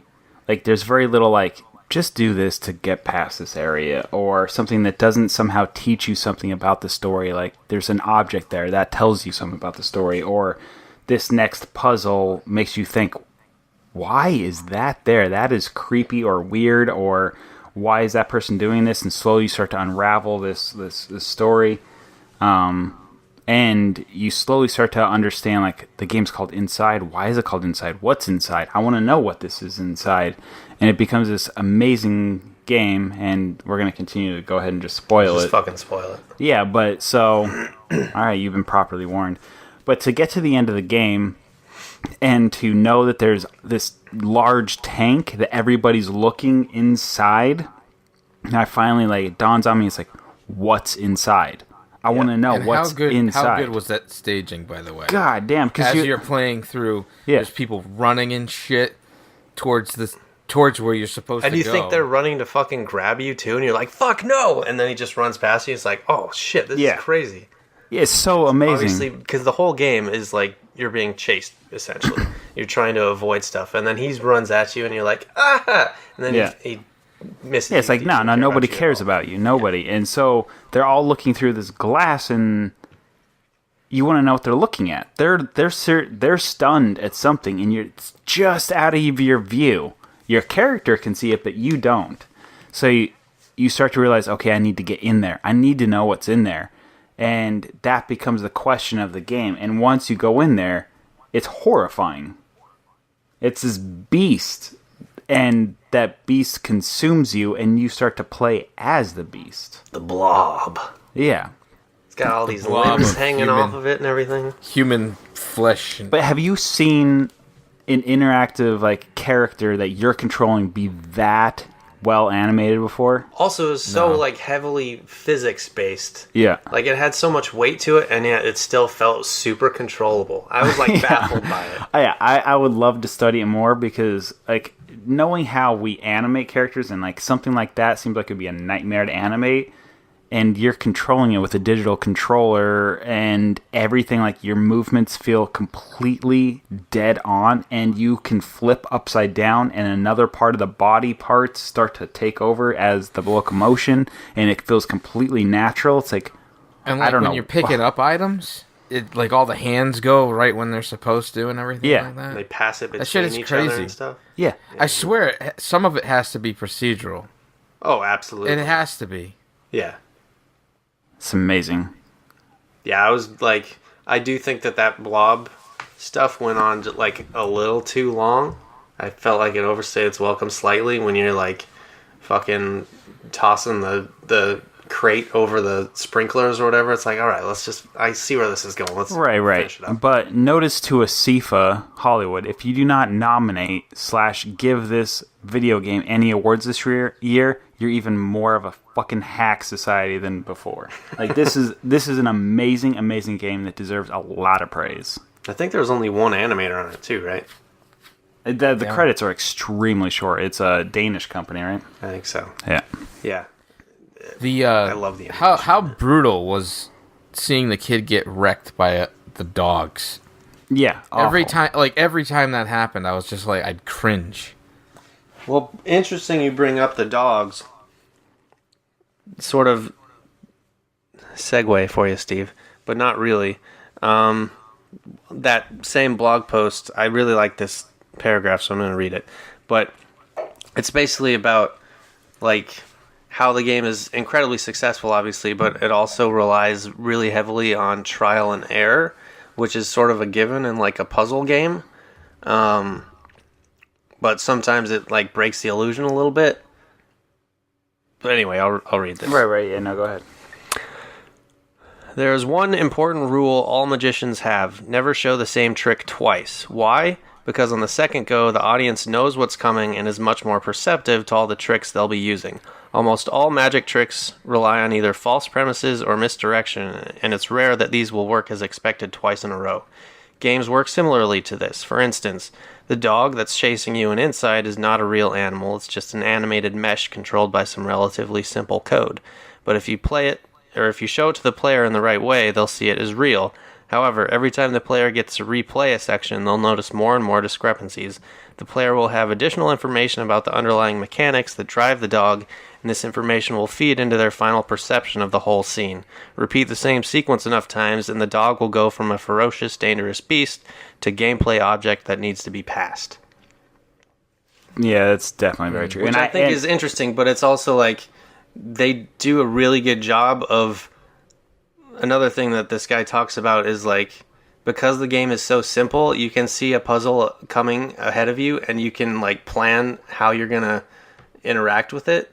So ideally, like early on in the game, it will show you that this is a dangerous environment where those dogs could fucking snap your neck, which was like vicious and terrible and awful. But like the game will then, after you've learned that, will provide you enough clues so you can get through things on your first try instead of dying over and over again. I've definitely felt that. I don't know if you had the same like thought process, but as you're playing the game and you would die once, that first death would be horrifying and it would be somewhat traumatizing almost as a like watching the story, and you'd be like, oh fuck, I don't want to see that again. Yeah. But if it happened again, you'd be a little confused, like, man, what did I do wrong? Like, I gotta solve this. And if it happened a third time, you'd be actually starting to get frustrated. Yeah. Be like, all right, now I got it. Like, what? Now, really, like, I just need to solve this and get over with. Like, the tension of the moment is completely gone, and now you're just kind of frustrated as a game player. Yep. So it definitely was like, thankfully, the game was not overly difficult where I got so frustrated that then I wanted to throw the controller at the TV. Because I think if I would have died more than like 5-6 times on any given puzzle, which showed death, it really would have bothered me. Like, it would have just been frustrating. I do think this was like, because these are the guys that made Limbo. I felt this was a way better puzzle mechanics or whatever than Limbo was, because I was never as confused as I was on Limbo. Maybe it's just easier overall, but I think that helps the flow and the pacing of the story. I feel like the mechanics of the game were much better than Limbo, too. Yeah.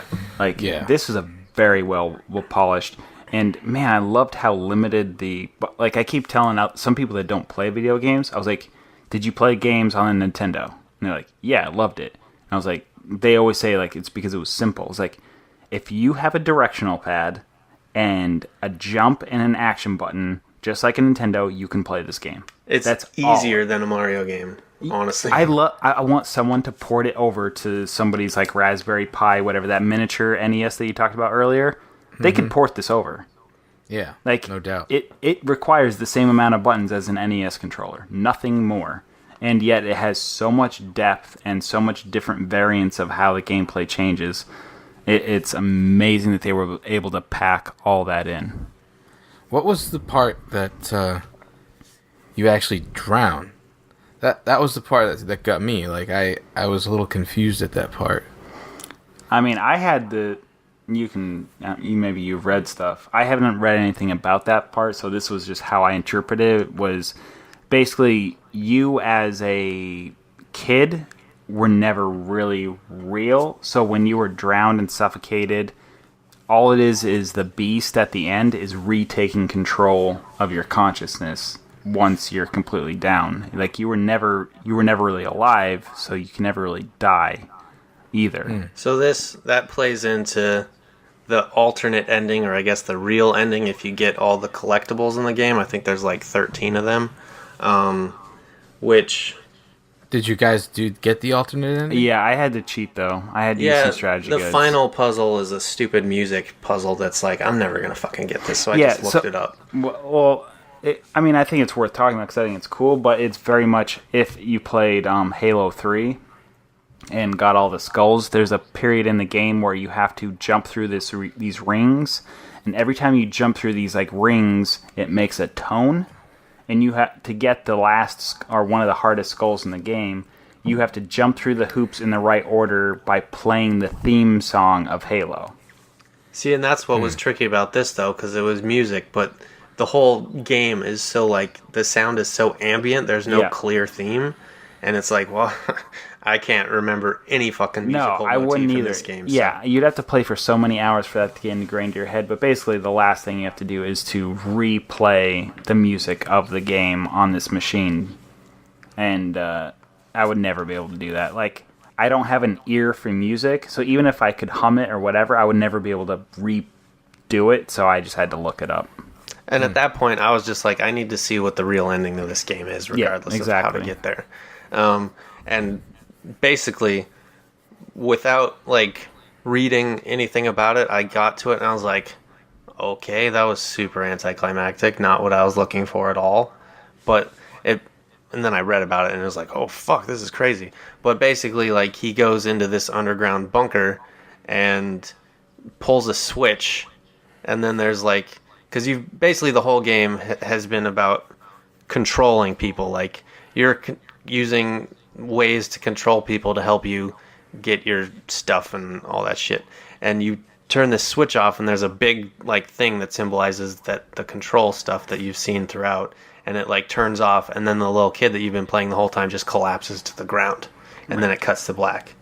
So the theory is, and I think this is pretty much what they're intending, is that the blob at the very end has been controlling the kid from the very get-go. Yeah. And then also, like, another layer on top of that, I think it's about how the player is sort of the blob. Yep. Like, it's a commentary on video games and how we always control characters, like, against their will, I guess.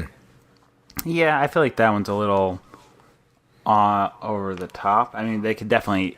I mean, it's the same thing as BioShock. I just like the twist that if you put it together, you're really not even playing as the protagonist. All of a sudden, you realize you're playing as this evil blob antagonist, and you had no idea. You thought that you were this innocent boy running away from these bad men and getting killed at random, it seemed like, by dogs, people strangling you, people drowning you. And then you come to realize, no, you are not a little boy. You're this horrific beast that kills at will. Yeah, that's you. Like, that is a trippy twist at the end of the game. It's cool. Yeah. So anyway, I guess the kid at the end in the water, he died, but it doesn't matter because we're still controlling him essentially as the blob. Yep. That's some deep shit. It's cool, man. And also, I think this theory has more credence. I went back and watched like the original announcement trailer for Inside, and it's literally just shots of the office at the very end, and like nobody's working, and they're all up against the glass looking inside the thing, and That's then it cool. literally just says inside. It's like it's all building up to that blob moment. Oh, that's cool. That's cool. I didn't know that. Yep. You know what? I felt like I was...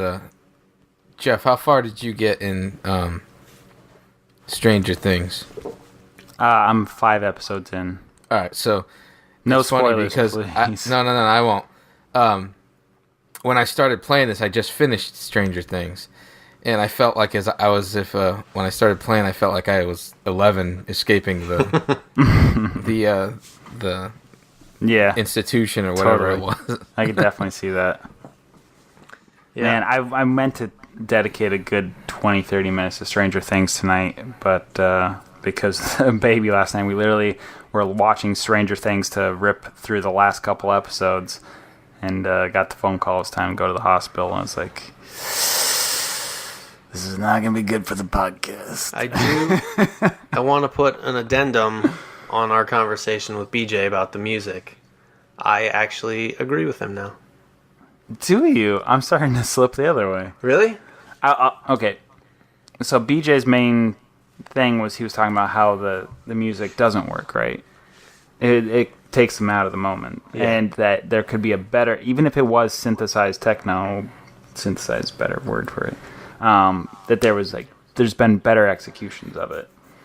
The only exception I think is like that when they do the credits at the opening. I actually do feel like it's just weird and creepy enough that it gets ingrained as its own thing, which I really like. Well, okay, so I've had long conversations with both Drew and BJ about this, about the music. And BJ and I agree that the music is lacking. He doesn't like electronic music like that, where it's sort of droning and goes on. I really like that kind of music, so I thought after having listened to just the first episode that it would be really cool, and I liked it. But the more I listened to it, the more I realize it's not like a bad choice like BJ thought. I think it's the perfect right choice for the music in the show because it does immediately place you in a time. I just think it's not very well done music. It's like super, super, super simplistic stuff that I could do agree. on GarageBand. Yeah, it actually Like, it really there's does bother me. way more complex electronic music than that. Just listen to Cliff Martinez, my favorite fucking composer, who just listen to Solaris or the Moby. Nick. Right, Moby? Oh, shut up. Did you know Moby's from this area? He grew up just a couple miles away from here. From where? Here. Right here? Yeah, from where we're recording right now. Wow, I don't care. Okay. I did like Moby at one time in my life, though, I like when he was like current and popular. his glasses. So, BJ, good call. Even though you still only watched one episode and you haven't watched any. Wait, did he since. not watch any other episodes? No. Oh, Because he had Beach. other issues. Oh, he had other man. issues beyond just the music. I told him, but man, he loves to ruin things for himself. Because what he did, BJ, I'm sorry, I gotta tell people this.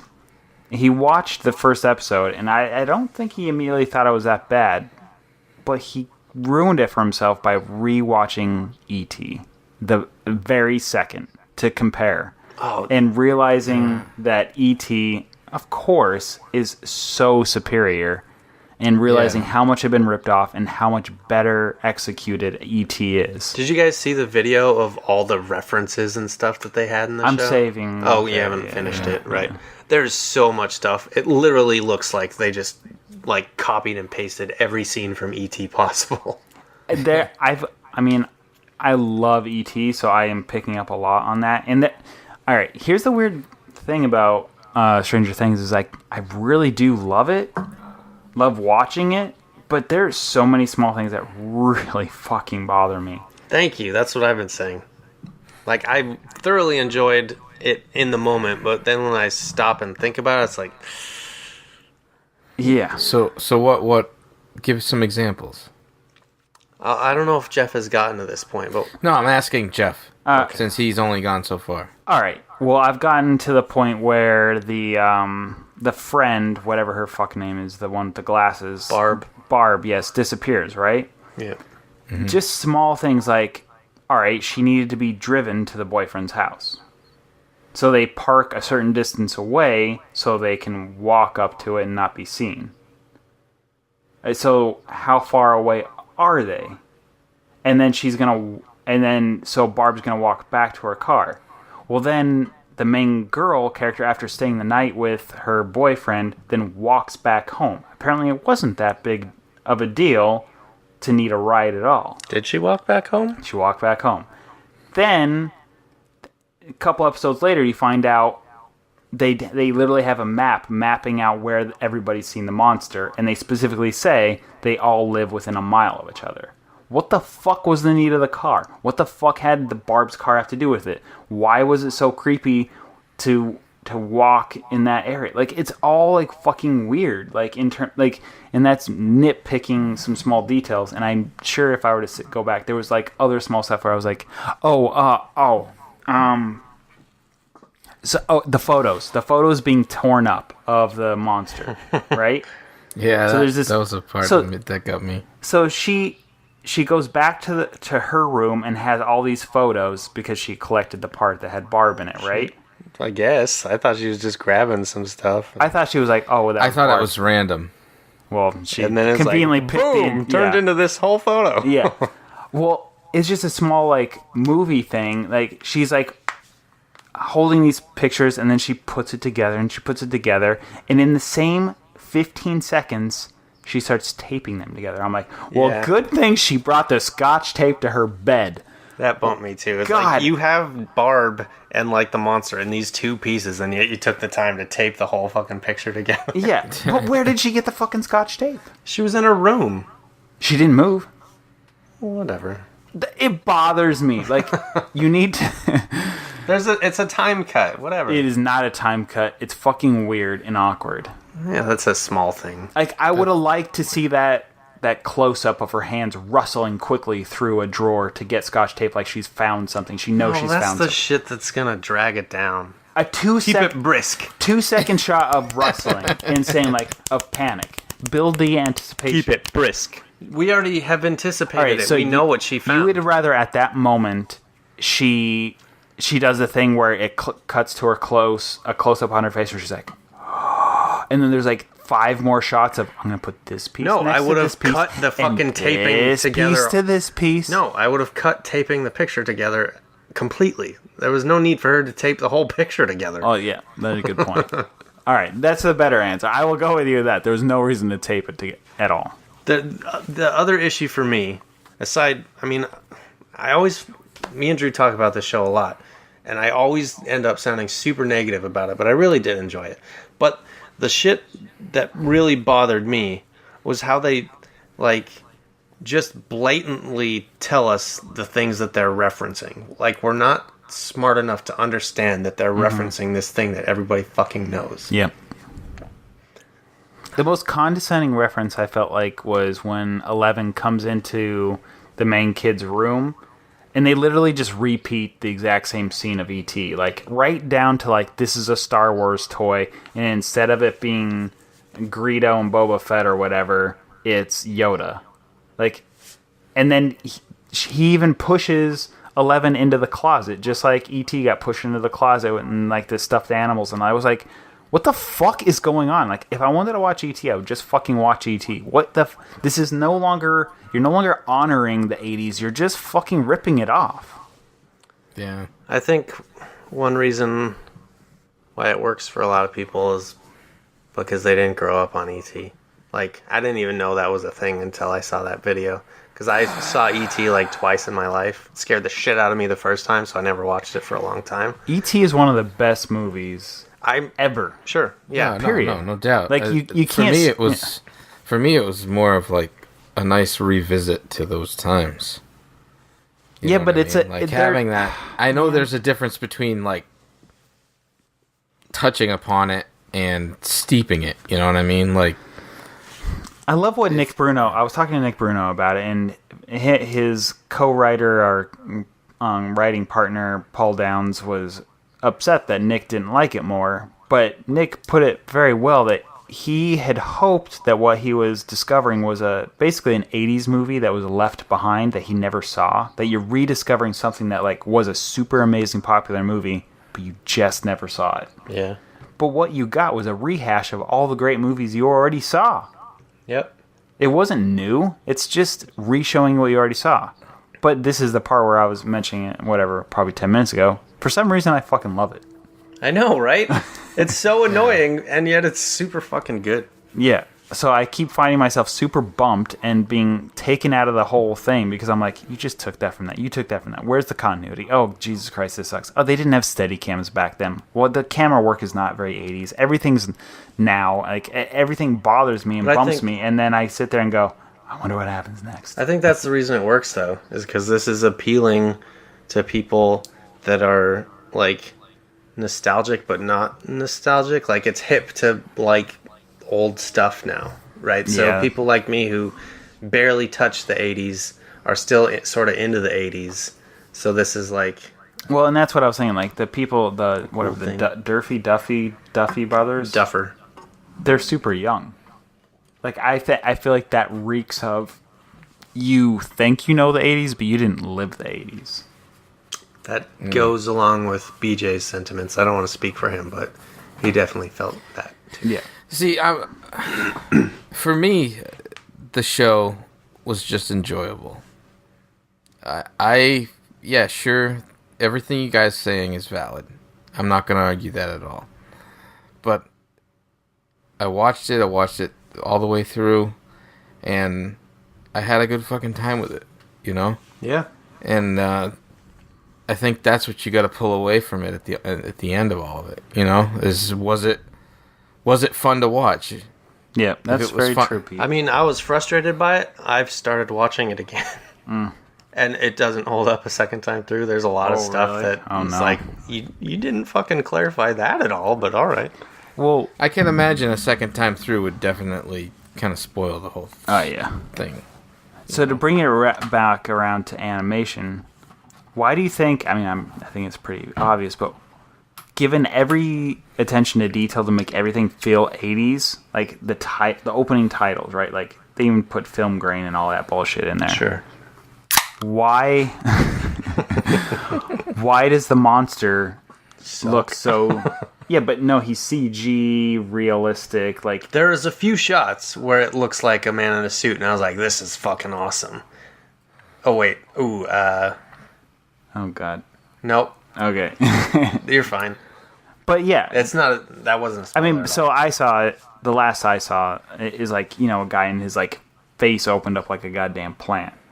Like, And, that was and the it was last. super CG and Yeah, not super very CG. well done. I'm So- sorry if you worked on it. But to that point, is like if you're going 80s tastic on everything, why did you choose CG? I completely agree. Every shot with the monster in it, the animation had like no weight to it, and it was really fast. Yeah. It was like they knew that these shots didn't look Like so I feel good, like so you they should trimmed have. frames. If you're doing a super 80s movie and everything's supposed to feel like it, everybody's doing like these stupid, not stupid, they're kind of cool, but they're rehashing, like redoing the box art and making a VHS tape out of it to like make it feel like it's straight out of the 80s. Well, then you have these really super CG computer generated characters. Like, why didn't you do it practical? Like, that's how Spielberg would have had to do it. Like, if you're gonna honor it, honor it. And they totally could have done that. They could have I agree. easily. And I think it would have looked better. But I bet they could have done it cheaper to too. play devil's advocate, I feel like that makes it like a modern 80s movie. Yep, and that's the same reason why, like, look at the camera work. They're using modern technology of steady cams and Well, whatnot. even right. So there was that video I was talking about with the comparisons. It is in the first episode when Will is like running from the house to the garage. Okay. The one in E.T. is a static shot where it's just you see the house on the screen left and you see the garage on screen right. The one with Will in Stranger Things, it's like tracking and has camera shake and everything as he's running from the house to the garage. So it's like they're referencing it, but with modern day Yep. tendencies. Exactly. Could you argue that situation was different in both films? Sure. Like one of the shots is much more intense in this version. Right. Not. You know. That is definitely valid. Yeah. But I feel like there was enough other stuff. The execution of the camera work, the technology literally didn't even exist back then. Although, going back and watching a lot of like 70s and 80s movies, they have a lot of shaky cam stuff in there, like way more than you'd expect. Was shaky cam bad shaky cam? Like, because they didn't No, have... I thought it's cool. Like, you go back and look at the thing, and Yeah. it looks like the guy just fucking lugging a camera on That's his what shoulder. you're making my point for me. Oh. That's exactly... I wanted their Steadicams to be, like, fucked up. Oh. Like, don't use these big harnesses that counterbalance everything and make everything look super steady. Like, get a guy with a goddamn harness. And sorry, I'm stealing Nick Bruno's point because he pointed this out to me, and that now every episode I watch, I can't stop looking at it. I'm like, you're right, you're fucking right. Like, everything is so picture steady cam perfect. It's like, that did not exist back then. Damn it. I don't mind that.